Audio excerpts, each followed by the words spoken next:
इकाई 2 ईदगाह कहानी।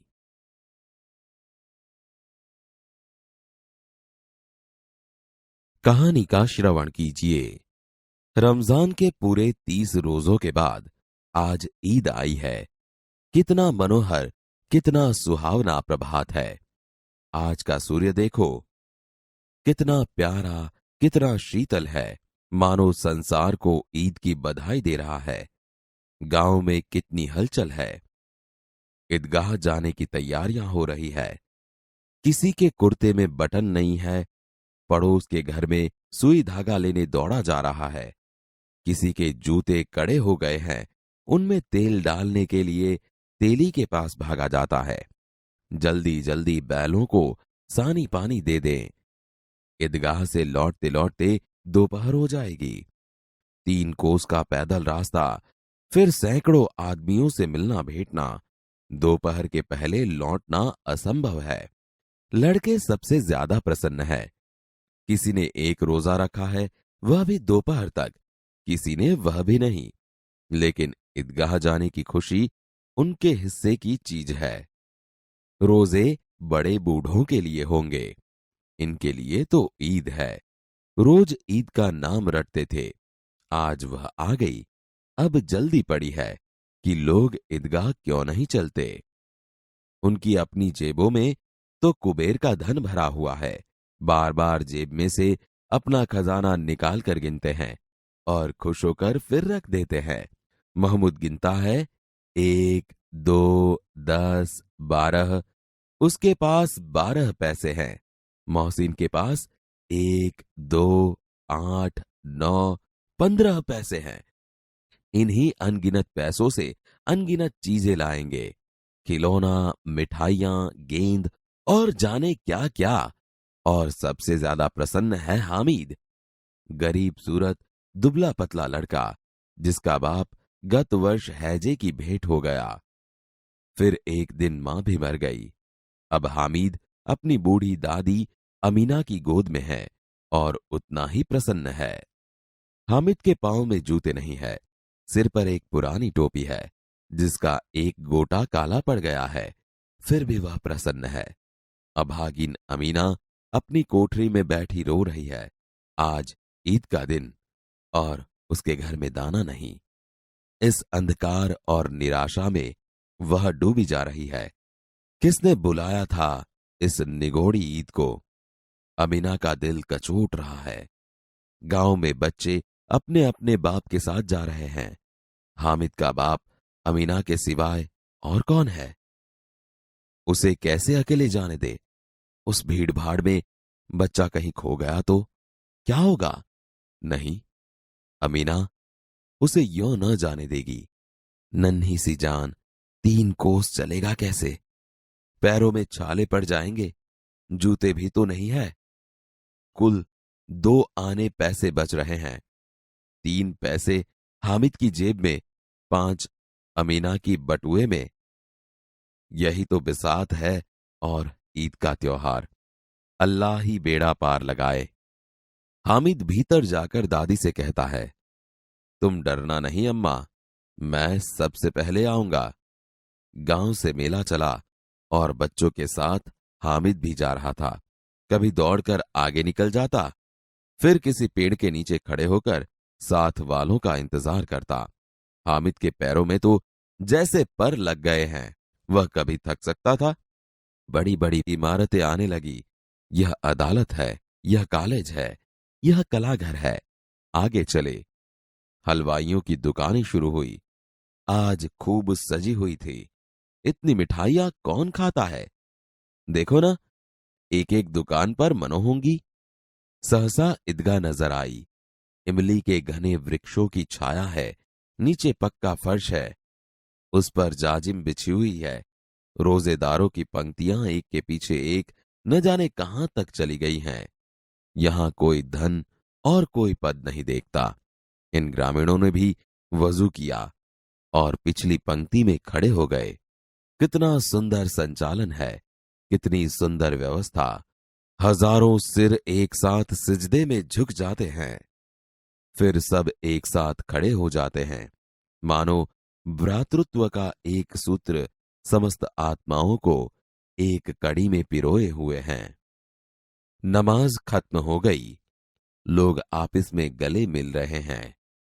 अब मिठाइयां और खिलौनों की दुकानों पर धावा होता है। ग्रामीणों का यह दल इस विषय में बालकों से कम उत्साही नहीं है। यह देखो, हिंडोला है, 1 पैसा देकर चढ़ जाओ। कभी आसमान पर जाते हुए मालूम होता है, कभी जमीन पर गिरते हुए। यह चरखी है। लकड़ी के हाथी, घोड़े और ऊंट छड़ों से लटके हुए हैं। 1 पैसा देकर बैठ जाओ और 25 चक्करों का मजा लो। महमूद, मोहसिन, नूरे और सम्मी इन घोड़ों पर बैठते हैं। हामिद दूर खड़ा है। 3 पैसे तो उसके पास हैं। अपने कोष का 1/3 जरा सा चक्कर खाने के लिए नहीं दे सकता। सब चरखियों से उतरते हैं। खिलौने लेंगे। इधर दुकानों की कतार लगी हुई है। तरह तरह के खिलौने हैं। सिपाही और गुजरिया, राजा और वकील, बिश्ती और धोबिन। वाह, लगता है अब बोलना ही चाहते हैं। महमूद सिपाही लेता है, खाकी वर्दी और लाल पगड़ी वाला, कंधे पर बंदूक रखे हुए। मालूम होता है अभी कवायद किए चला आ रहा है। मोहसिन को भिश्ती पसंद आया। कमर झुकी हुई, ऊपर मशक रखे हुए हैं। मशक का मुंह एक हाथ से पकड़े हुए है। कितना प्रसन्न है, शायद कोई गीत गा रहा है। बस मशक से पानी उड़ेलना ही चाहता है। नूरे को वकील से प्रेम है। काला चौगा, नीचे सफेद अचकन, अचकन के सामने की जेब में घड़ी, सुनहरी जंजीर, एक हाथ में कानून का पोथा लिए हुए।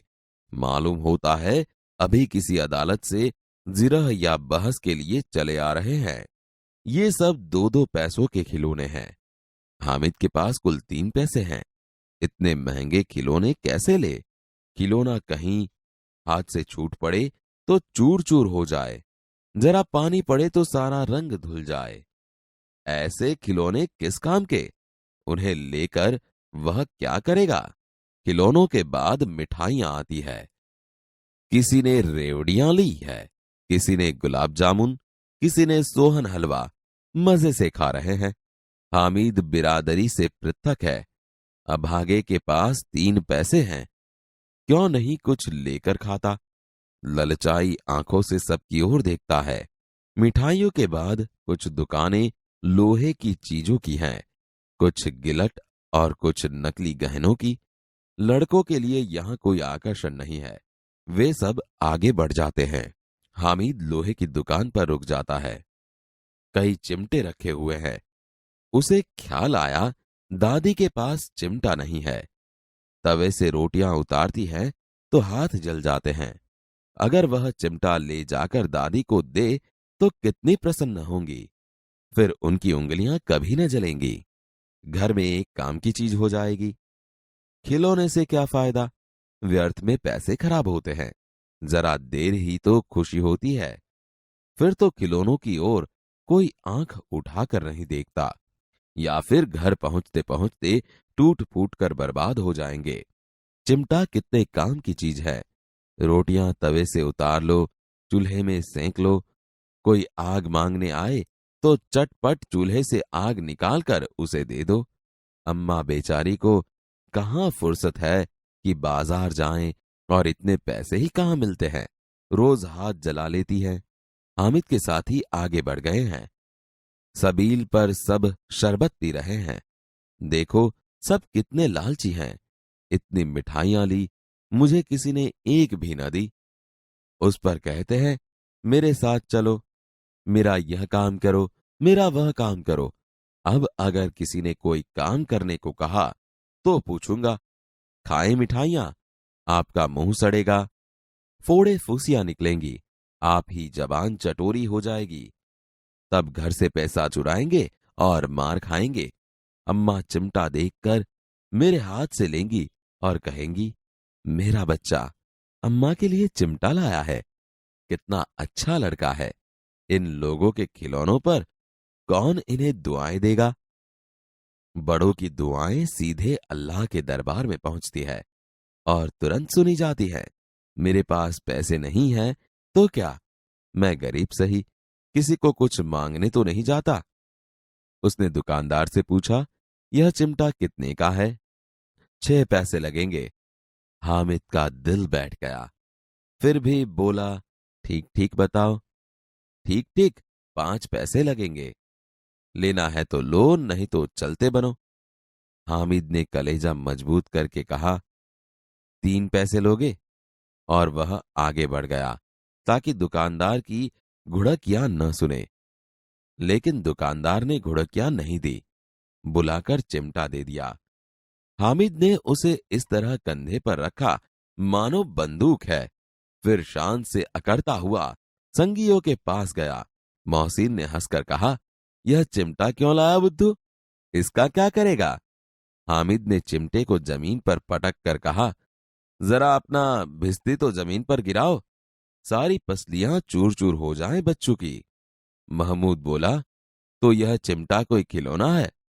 हामिद, खिलौना क्यों नहीं है? अभी कंधे पर रखा बंदूक हो गई, हाथ में ले लिया फकीरों का चिमटा हो गया।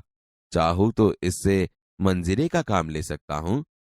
एक चिमटा जमा दूं तो तुम लोगों के सारे खिलौनों की जान निकल जाए। तुम्हारे खिलौने कितना ही जोर लगाएं, मेरे चिमटे का बाल भी बांका नहीं कर सकते। बहादुर शेर है मेरा चिमटा। सम्मी ने खंजरी ली थी, प्रभावित होकर बोला, मेरी खंजरी से बदलोगे? 2 आने की है। हामिद ने खंजरी की और उपेक्षा से देखा, बोला, मेरा चिमटा चाहे तो तुम्हारी खंजरी का पेट फाड़ डाले, बस एक चमड़े की झिल्ली लगा दी। ढब ढब बोलने लगी, जरा सा पानी लग जाए तो खत्म हो जाए। मेरा बहादुर चिमटा आग में, आंधी में, तूफान में बराबर डटा रहेगा। चिमटे ने सभी को मोहित कर लिया, लेकिन अब पैसे किसके पास धरे हैं? फिर मेले से बहुत दूर निकल आए हैं। धूप तेज हो रही है, घर पहुंचने की जल्दी है। बड़ों से जिद करे तो भी चिमटा नहीं मिल सकता। हामिद है बड़ा चालाक, इसलिए उसने अपने पैसे बचा रखे थे। औरों ने 3-3, 4-4 आने पैसे खर्च किए, पर कोई काम की चीज न ले सके। हामिद ने 3 पैसों में रंग जमा लिया। सच ही तो है, खिलौनों का क्या भरोसा, टूट फूट जाएंगे। हामिद का चिमटा बना रहेगा बरसों। मोहसिन ने कहा, जरा अपना चिमटा दो, हम भी देखें। तुम हमारा भिश्ती लेकर देखो। महमूद और नूरे ने भी अपने अपने खिलौने पेश किए। हामिद को इन शर्तों को मानने में कोई आपत्ति न थी। चिमटा बारी बारी से सबके हाथ में गया और उनके खिलौने बारी बारी से हामिद के हाथ में आए। कितने खूबसूरत खिलौने थे। रास्ते में महमूद को भूख लगी। उसके बाप ने केले खाने को दिए। महमूद ने केवल हामिद को अपना साथी बनाया। उसके अन्य मित्र मुंह ताकते रह गए। यह उस चिमटे का प्रभाव था। 11 बजे सारे गांव में हलचल मच गई। मेले वाले लौट आए। मोहसिन की छोटी बहन ने दौड़कर भिश्ती उसके हाथ से छीन लिया और मारे खुशी के उछली तो मियां भिश्ती नीचे आ रहे और सुरलोक सिधारे। मियां नूरे के वकील का अंत इससे भी ज्यादा गौरवमय हुआ। वकील जमीन पर या ताक पर बैठ नहीं सकते, उनकी मर्यादा का विचार तो करना ही होगा। दीवार में 2 खूंटियां गाड़ी गई, उन पर लकड़ी का एक पटरा रखा गया। पटरे पर कागज का एक कालीन बिछाया गया। वकील साहब राजा भोज की भांति सिंहासन पर बिराजे। नूरे ने उन्हें पंखा झलना शुरू किया। अदालतों में खस की टट्टियां और बिजली के पंखे होते हैं, क्या यहां मामूली पंखा भी न हो? बांस का पंखा आया और नूरे हवा करने लगा। मालूम नहीं पंखे की हवा से या पंखे की चोट से वकील साहब स्वर्गलोक से मृत्युलोक में आ रहे और उनका माटी का चोला माटी में मिल गया। फिर बड़े जोर शोर से मातम हुआ और वकील साहब की अस्थियां धूरे पर डाल दी गई। अब मियां हामिद का हाल सुनिए।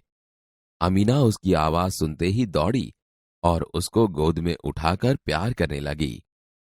सहसा उसके हाथ में चिमटा देखकर वह चौंकी। बोली, यह चिमटा कहां से लाया? मैंने मोल लिया है। कई पैसे में? 3 पैसे दिए। अमीना ने छाती पीट ली। यह कैसा बेसमझ लड़का है कि दोपहर हुआ, कुछ खाया न पिया, लाया क्या चिमटा? सारे मेले में तुझे और कोई चीज न मिली जो यह लोहे का चिमटा उठा लाया? हामिद ने अपराधी भाव से कहा, तुम्हारी उंगलियां तवे से जल जाती थीं, इसलिए मैंने लिया। बुढ़िया का क्रोध तुरंत स्नेह में बदल गया। बच्चे में कितना त्याग, कितना सद्भाव और कितना विवेक है। दूसरों को खिलौने लेते और मिठाई खाते देखकर इसका मन कितना ललचाया होगा। इतना जब्त इससे हुआ कैसे? अमीना का मन गदगद हो गया। वह रोने लगी। दामन फैलाकर हामिद को दुआएं देती जाती थी और उसकी आंखों से आंसू की बड़ी बड़ी बूंदें गिर जाती थीं।